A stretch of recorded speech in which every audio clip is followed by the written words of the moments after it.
Sometimes the most unassuming video game can blow you away. What might look on the surface to be no more complex than a game you'd find on Newgrounds has the potential to become one of the most incredible experiences of your gaming life. These experiences are rare and should be cherished and shared and talked about to anybody who will listen so that more people can enjoy these games and the developers are properly rewarded for their brilliance. But sometimes, the most unassuming video game can be exactly as unmemorable as it looks. An experience that is so middle of the road that it might be considered a stroke of luck if anyone ever remembers it exists long enough to beat it. A game that isn't bad, but doesn't do anything exceptionally well and has no novel aspects to separate it from its peers. As much as I'd like to bring y'all nothing but exceptional and memorable experiences, the unfortunate reality is that most games that are released simply don't live up to those expectations. In fact, most games? Well, they're just bad. But even bad games can be memorable, either through their surprising lack of self-awareness, or the one interesting idea that it has that just isn't executed all that well. What we're going to be looking at in this video is a game that lives in that awkward, in-between land of not bad and not very good. A game that shows reasonable competency of design, art, and composition, but fails to do anything well enough to cement itself into my long-term memory. This game is Elderand. A game that's a little bit Dark Souls, a lot of bit of Castlevania, and a little bit of originality. Like Castlevania, you level up and explore an action-focused, side-scrolling gothic world full of horrors to find bosses and loot. Like Dark Souls, you can spend points into certain stats that help determine what equipment you'll be focusing on during your gameplay. The stat system here is very simple and split just between 4 stats: dexterity, strength, intelligence, and vitality. And honestly, the best part of this game revolves around this relatively simple spread of stats. Now, that doesn't mean that I particularly like this stat system. In many ways, it feels sort of shoehorned in as a way to give players more to do with their level ups as opposed to a first-class citizen of the game's design space. But it's hard to be sure because the game's equipment does a lot of heavy lifting to make these stats worthwhile. The combat system itself isn't anything super exciting, but there is plenty of variety built in to keep things interesting. Not only is there a handful of different weapon types between bows, swords, staves, and daggers, but within each weapon type there are also a bunch of different weapons of varying power and abilities. While many weapons are as simple as, use the one with the biggest number, most of them offer a little something extra. Maybe it's a passive ability, maybe it's an elemental damage over time effect, maybe it's bonus stats, or maybe it's a special input that enables a special move. Much of the game's armor and rings offer a similar level of complexity, making the decision of which items to use and when not as obvious as it tends to be in other games of this style, and that at least was very appreciated. Because these items are so interesting and varied, it really makes you want to explore the game's world. So many Metroidvanias struggle with properly rewarding the player for treading off the beaten path, but the intrigue of the interesting abilities attached to the equipment makes every treasure chest worth opening. Of course, you might find a weapon that isn't well suited to your build, which makes the reward experience of the loot feel inconsistent. But at some point, you'll unlock the ability to respec your stats, so you can further experiment and keep things at least a little interesting for even longer. Unfortunately, for as much praise as I put on the equipment, it's not enough to elevate the game from being a decidedly mid-feeling experience overall.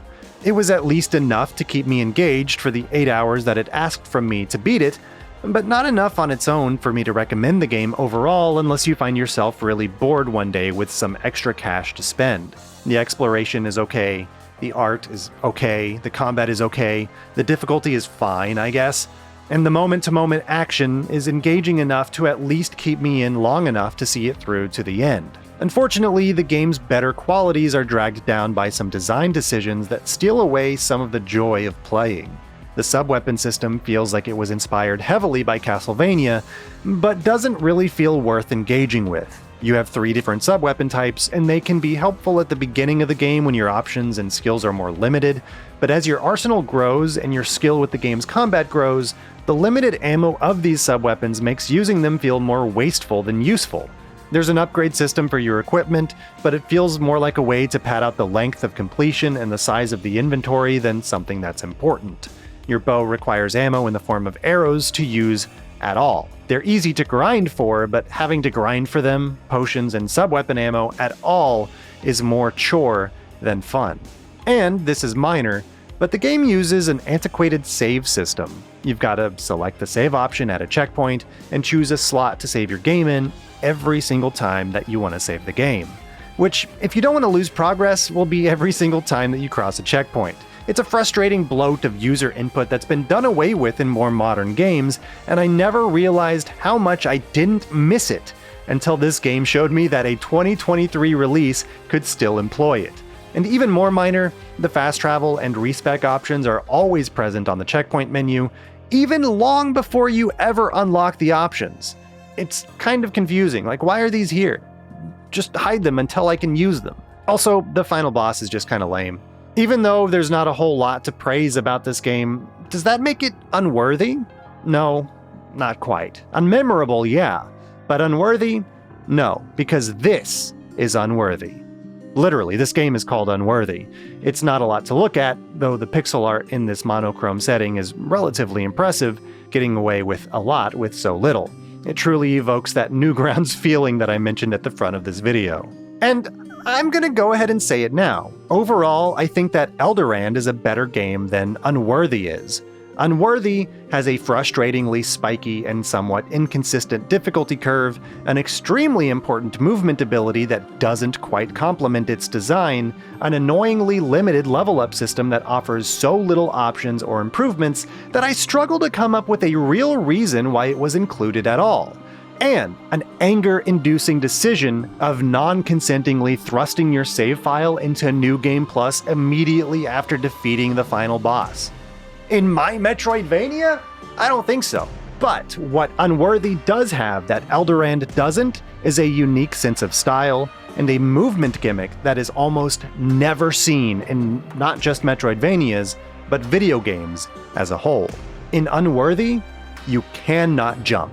You're limited to ladders and elevators and hallways. This simple design choice has an enormous impact on the way both combat and exploration play out in this game.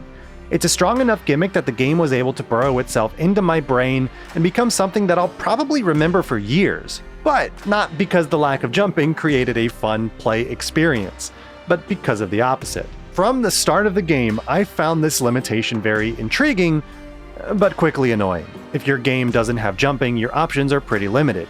Either you can create an extremely boring series of hallways, or you can add some verticality with ways to travel through it.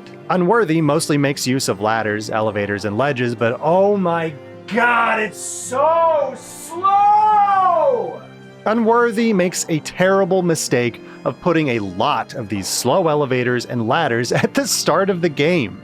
Elevators move at a snail's pace, and you climb ladders even slower.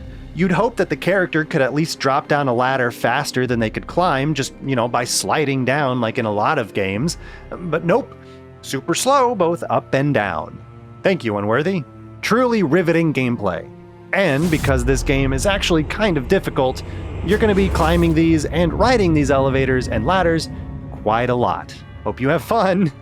I have to ride these goddamn elevators again. Sometimes, though, there are ledges that you can use to bypass a ladder down, but the game also has fall damage, so you're forced to deal with the ladder if you don't want to lower your already limited health. Combat is just as significantly affected by the lack of a jump button as traversal is, as you would probably expect. I didn't realize until playing this game just how much I rely on a jump button to reposition myself in combat. It's all too natural to want to jump away from an enemy you just hit if you believe that they're going to attack you the next instant. On the outset, it's a welcome challenge and a nice change of pace. But just like with traversal, it eventually becomes frustrating as enemies become more and more aggressive and deal more and more damage. Especially as you get closer to the end of the game, where the enemies are just brutal. Look, I'm somebody who really enjoys difficulty, but for some reason, the fact that I don't have a jump button to help me reposition myself in the heat of combat made the challenge feel more artificial due to the limitation. That's probably on me, but for some reason the challenge just didn't feel very good when fighting these enemies near the end of the game. Unfortunately, Unworthy wants to have it both ways. Instead of stubbornly sticking to the gimmick 100%, the game rather quickly gives you a special bow whose projectiles will teleport you to where they land, as long as they land on solid, walkable ground. It adds a welcome disturbance to the monotony of trundling around like a limp rag, and a much-desired level of skill expression and speed to the otherwise terribly slow movement. But I can't help but feel like the ability to teleport from a bow and arrow is just a more laborious way to jump, at least when it comes to traversal. But at least it spices up combat a little bit. Yay! This is the movement ability that I mentioned that doesn't quite complement the game's design, not just because of the teleportation ability, but because of the way that the weapon equipping works in this game. You're able to equip 2 different weapons at a time and are given the ability to freely swap between them to create a sort of freestyle combo system for as long as your stamina is able to hold out. The problem is that the teleportation bow is extremely important both for fighting and for movement, that you're probably going to play a solid 80% of the game with it equipped in one of your 2 slots. That doesn't feel great. I really wish that the developer used a different button on the controller to dedicate to the teleportation bow, because then it would at least allow you to play the way you really want to play, instead of mostly with your favorite weapon and the bow. I don't think that Unworthy pulls off this gimmick of no jumping particularly well. I think that there's a lot that can be done to make this sort of limitation remain exciting and to lower the amount of frustrations that can pop up because of it, and I think that more exciting basic movement or faster vertical traversal methods or even a snappier combat system with more momentum-based abilities could help a lot. But that's not what Unworthy is. Unworthy is slow and deliberate by choice, and while it does its job well enough, I don't think it's a particularly great expression of the idea.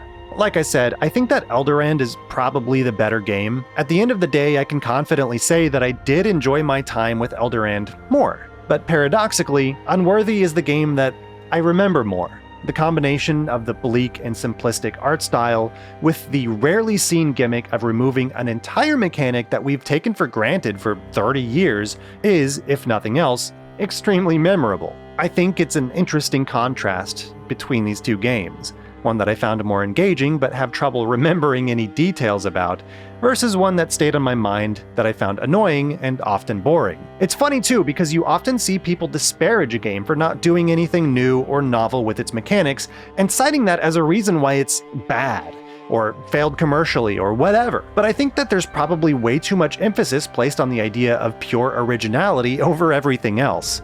Nintendo seems to be especially guilty of this mindset. Their console lineup since the Wii has been about gimmicks over everything else, often to the detriment of games created on their systems. I often like to use Hollow Knight as an example of something that doesn't really do anything unique and is wildly successful in spite of that. To my mind, the most original idea that Hollow Knight has is the charm system. But Rabbi Ribby came out a year before Hollow Knight and has something very similar in its own badge system. There's probably even earlier examples floating around that I don't know about, but it's not the most unique idea in the world anyway. But what Hollow Knight lacks in mechanical originality, it makes up for in execution and style. It's loved for its characters, its worlds, and just how well made it is without relying on any weird gimmick to help set it apart. There's a lot of power in a well-executed idea. Anyway, I hope you enjoyed this video on 2 Metroidvanias that probably nobody really cares about. It can be really hard to write about these games that I don't really have a lot to say about, so thanks for watching all the way to the end. While writing this script, I've been playing Rabbi Ribby, so maybe there will be a video on that soon too. Spoiler alert, it's surprisingly good, and I've been having a lot of fun with it.